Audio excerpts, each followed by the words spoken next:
कर्नाटक के वज़ीर-ए-आला बसवराज बोम्मई का एक बयान सामने आया है जिससे मुसलमानों में बेचैनी देखी जा रही है। बोम्मई ने कहा है कि हलाल का मसला भी शुरू हुआ है। हलाल गोश्त पर शदीद एतराज़ात उठाए गए हैं, हमें इसका मुताला करना होगा।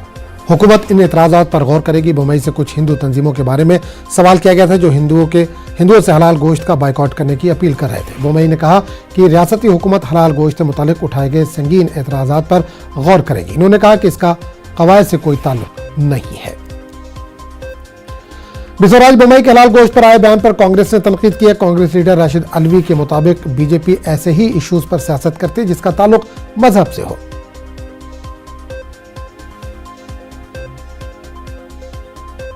जितनी भी मजहबी बातें हैं, खास तौर से मुसलमानों को लेकर, आज उन पे भारतीय जनता पार्टी को हर रोज नई आपत्ति खड़ी हो जाती है। लव जिहाद का नाम हमने कभी नहीं सुना था, अब वो लव जिहाद एक बड़ा मसला है।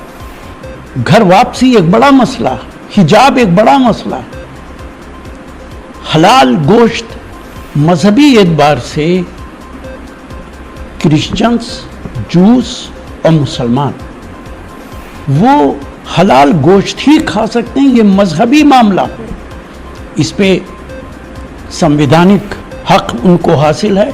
अगर वो इतराज़ करते हैं तो उन्हें संविधान बदलना पड़ेगा।